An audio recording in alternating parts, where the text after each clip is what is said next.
Welcome to the IVM Podcast Network.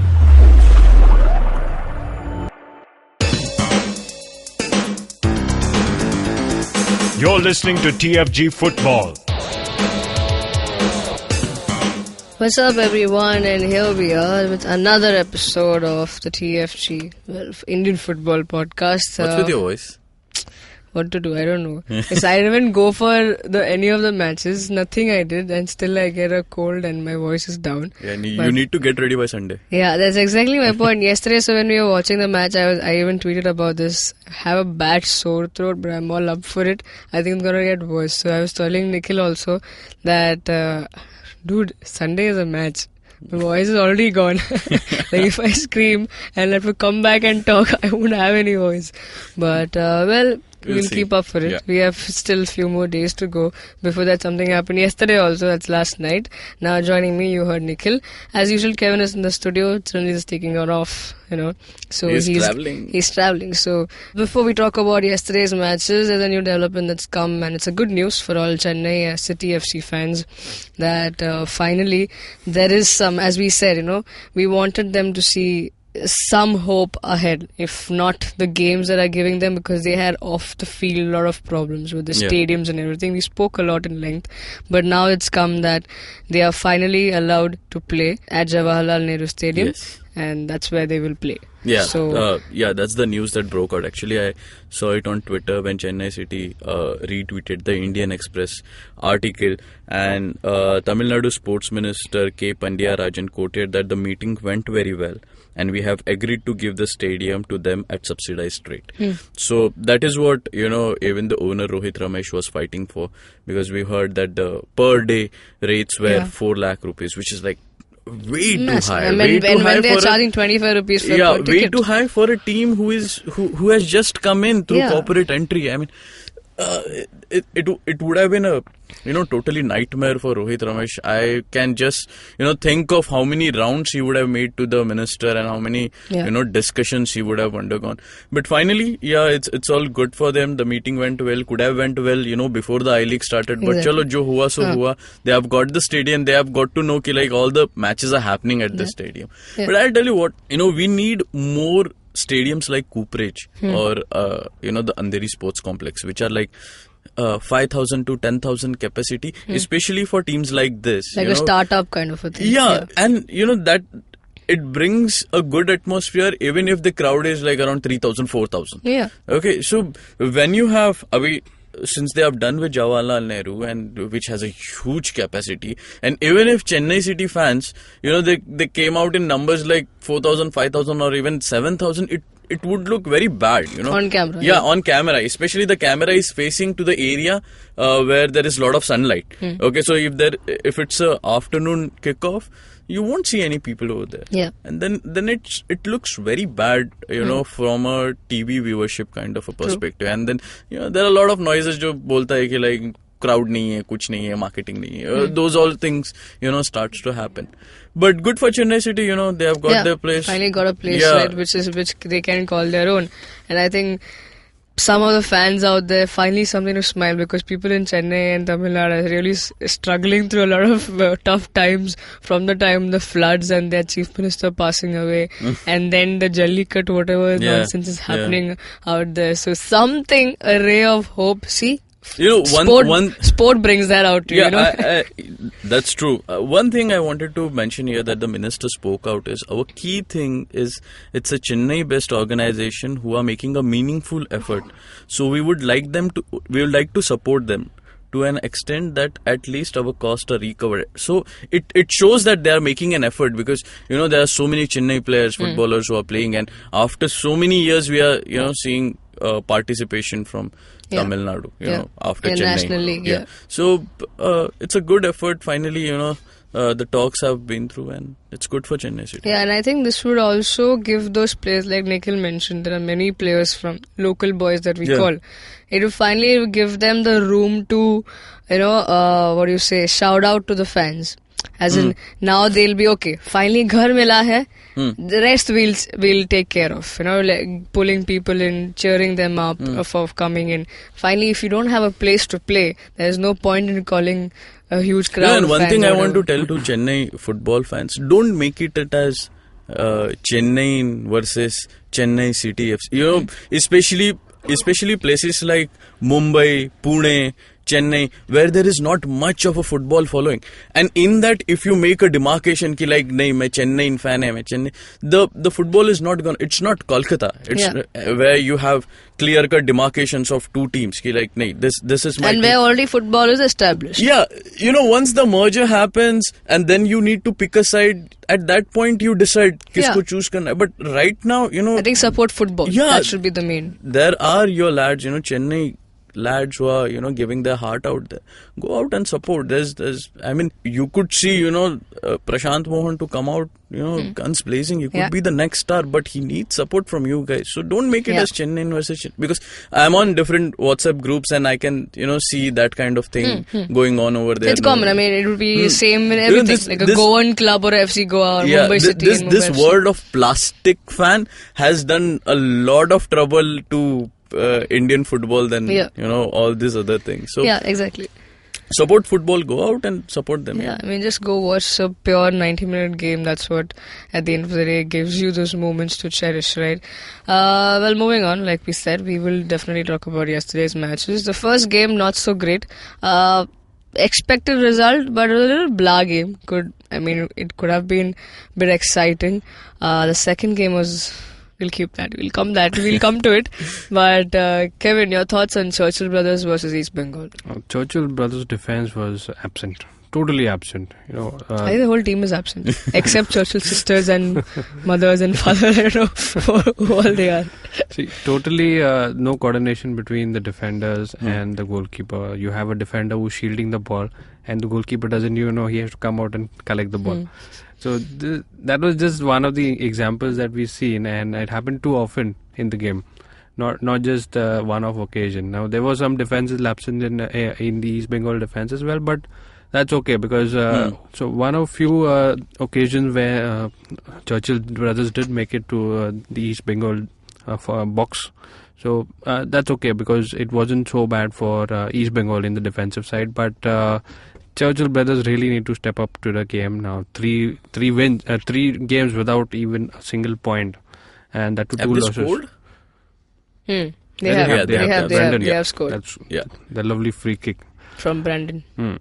So a lot of players being tried and tested, but you have to say that they don't have a competitive side yet, and they have the potential. You can't really write them off as of now, and.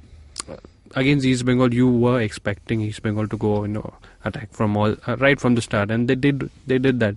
So a problem over here with Churchill, I see that the organizing of the entire team is not in place.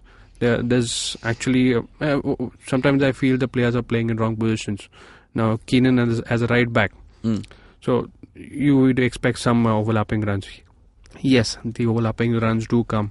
But the balls that are put in, there's no striker in place over there. Now you may require a foreign signing again to get that right for Churchill. So again, the team doesn't look right for me for Churchill Brothers. I think you should give the coach a call. Probably ask him, do you need some help? or I think you should get a talk with him. Probably just to know like what's happening and what's going on, and probably get that out to our listeners. What is going on in his mind right now? 3 matches down the line, still no points on board. I mean, you're the only club from Goa, so all that pressure, what is it and everything. But what do you have to say about East Bengal? Because I thought we would see Robin Singh like playing for East Bengal, and he was not even on the bench. So do you see that in the next coming games, or they're like, okay, they're sorted with the current team? It's a long season, so it's not that as soon as he's been signed up, he should be playing all games regularly.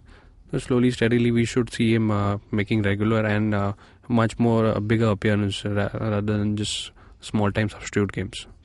Any lapses from East Bengal side? East They Bengal could have gone all out. I think they played against a weaker side, so their mistakes really wouldn't be seen unless they'd be facing a bigger opponent. But the goals that Churchill conceded, that's really sad, conceding from a corner directly. That's a pity, You don't want to concede such goals. It really puts a bad name to your team defenses. Yeah, I mean, straight from the corner into the net. We always want to do that while we are playing video games, right? Yeah, it could have been much, much more. There was one occasion when the keeper just came out of his box and he need to be lofted over the ball, over the head. It's a clear miss. No, it would have been much worse than the 2-0 scoreline. I think East Bengal just said, हम इतने में काफी है, like 2-0 दो ही खाओ तुम लोग. We'll come back later. And well, Nikhil is here to talk about the second match that happened. And पहले उसको बोल. And well, we were not expecting Mumbai to go out there and score 10 goals or be emerging winners over come out with those exactly come out come out with 3 points out of that. But there were hopes, like probably a 1 point at least out of it, because the way they started the game, they should have saved that first goal. They should have ended the first half 0-0. Probably stories would have been different. Not that I'm saying again, that giving away that goal towards the end of first half, just at the 45th minute, was like too bad. I mean, I think they just lost it and they're like, okay, abhi break pe jana hai, and they all forgot about it. Ek hi minute baki and they just lost the ball and Vinny just takes it in. So it was crazy. A 3-0 victory for Bengaluru. Bengaluru, as usual, went all out with the best team on the field, and first hat-trick for them. First hat-trick for the club, first hat-trick of the season, and Vinny, the man, after all, I mean, the one person who's been in form for a very, very long time, and crazy stuff. Kevin, thoughts on the match? Should we talk about from the Bengaluru point of view or Mumbai point of view? So just looking at a neutral fan's perspective, a great game to watch for the fans. Irrespective of what team you're supporting, attacks from all sides, not just flank movement or not just somebody. There's a central playmaker. All the attacks that were made started off from the back. So you had John Johnson, you had Cameron Watson, you had Chetri making the moves. Lindo was there all places. So it's not a one-person game in Bengaluru. You have a concentrated effort that's distributed. Flank by flank, zone by zone. It's difficult to stop such a team. You really need to step up to your own game. And Mumbai were not sure whether should they contain them or should they work on their counter attacks, because Bengaluru were playing very high line. So there was a chance that a slip up may just give Mumbai that one counter attack goal. But it's not easy to play against such a team that you can't be predicting, okay, the right winger is going to move, let's mark that side. The left winger is going to move, well, let's pack that side. It's not how Bengaluru plays. They really like to shuffle their team. Left moves to the right, and then all of a sudden there's a central striker that makes a run. And we've seen on so many occasions that Mumbai walk out offside. Yeah. So that's confidence in Bengaluru's defense, that they are able to just step up or even just let the front man be in their place, and they're so confident that it's not going to be a through ball through. Nikhil, the first half of the match was really played well. I mean, just considering the fact that, let's keep the fan aspect and everything, just looking at the game, looking at 11 Indian boys out there, some of them under 20, Hitesh Sharma and some other young players out there, probably facing such a big team. Like, I know we also heard the commentators say one of the players who played in Bundesliga, and you have the best side of Indian national team. I mean, your captain is playing and all of that, but they didn't look. Yes, they were under pressure, but they didn't make that, very, prominent saying that, hey, we're under pressure, we're playing on a BFC, defending champions, this and that, experienced player. But the first half, till the first goal could be played, was an amazing game, Mumbai had their chances. Yes, we did see some close chances, as he said, some were caught offside, but it was a really good play.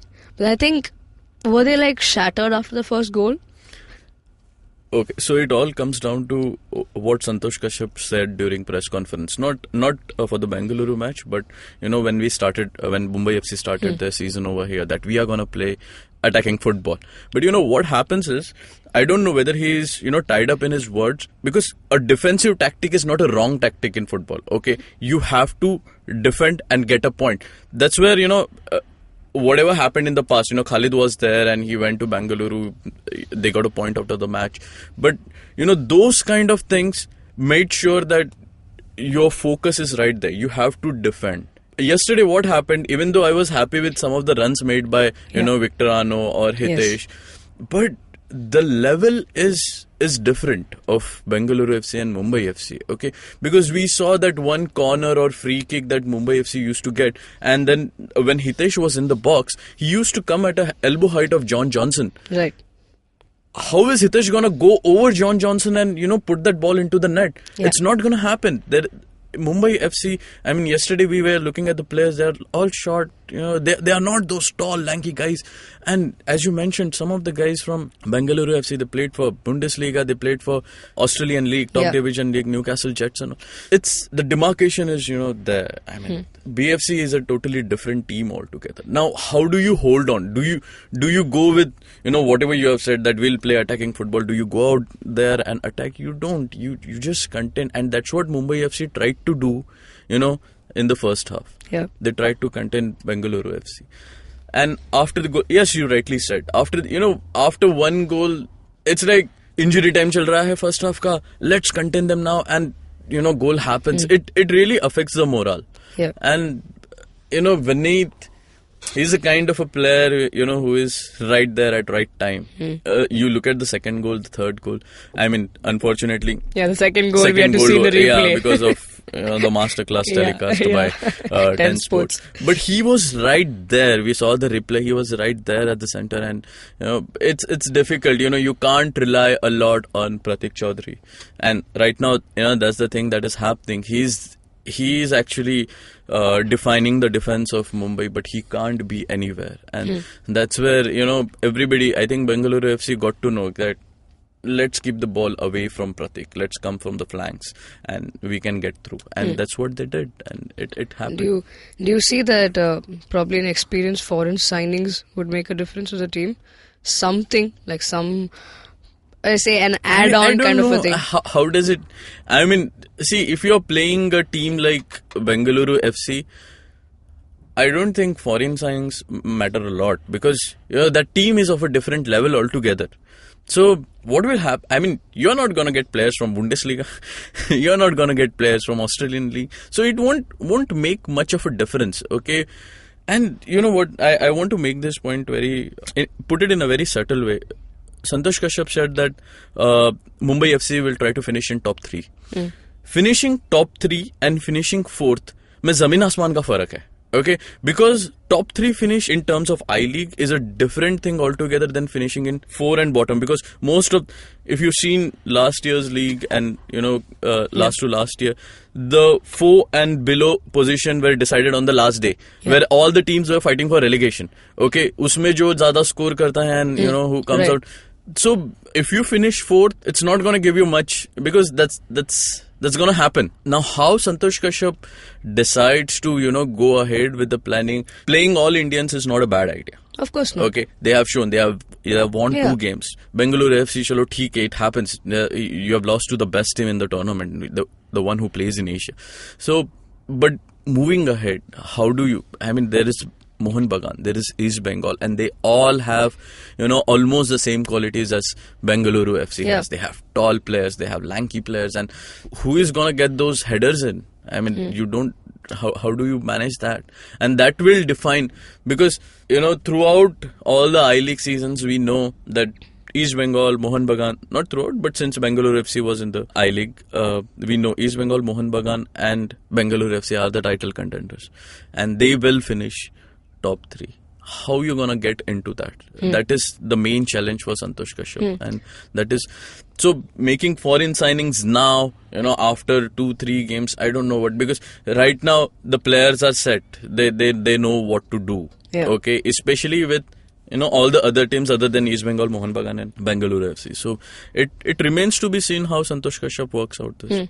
So coming back to the last point, just to clarify why I mentioned those the foreign signings was not because I'm against the idea of putting in 11 Indian football. I mean, that's amazing. I mean, kudos to that man to put that trust in those 11 or the whole squad of Indian players when he released the team list.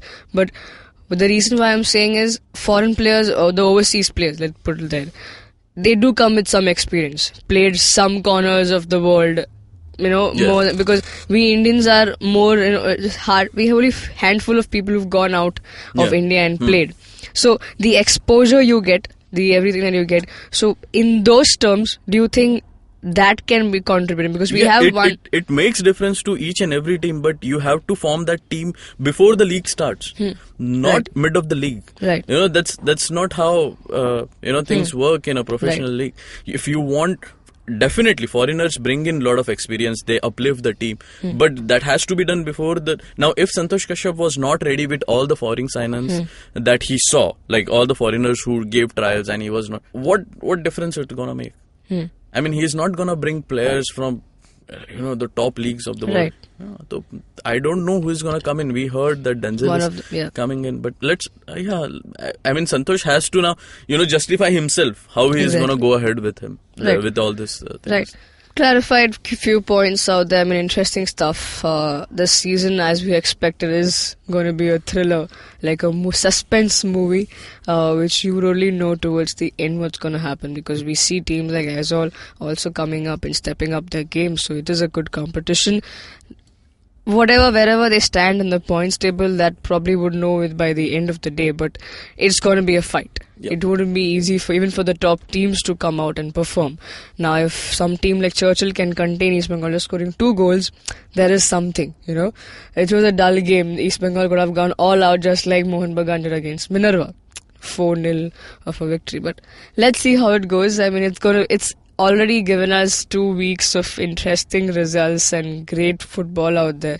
So it's a long season. We have a lot to go. It's just the trailer, the movies left. And we also have a special episode today. It's a special episode. It's an interview with a player from Shillong. So you know what to look forward to. I will not mention anything right now, but you know what to look forward to. And probably it'll be out within a few hours after this. And have a great day. You can also talk to us. We are on Twitter. 42Nikhil is Nikhil's ID. I_R_Boza is for Kevin. I'm on Twitter as Sujumathu94. If you're listening to us on YouTube, hit the like, share, subscribe to us, hit the bell icon so you get updates for when the new episodes are out.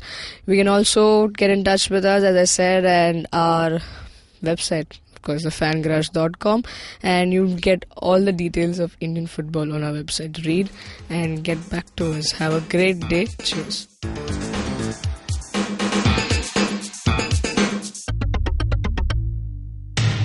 Our podcasts bring all the boys to the yard, and damn right, they're better than yours. But you don't need to stand outside in the yard. Just follow IVM Podcasts on Facebook, Twitter and Instagram. We might be on Tinder too. Just go ahead and swipe right.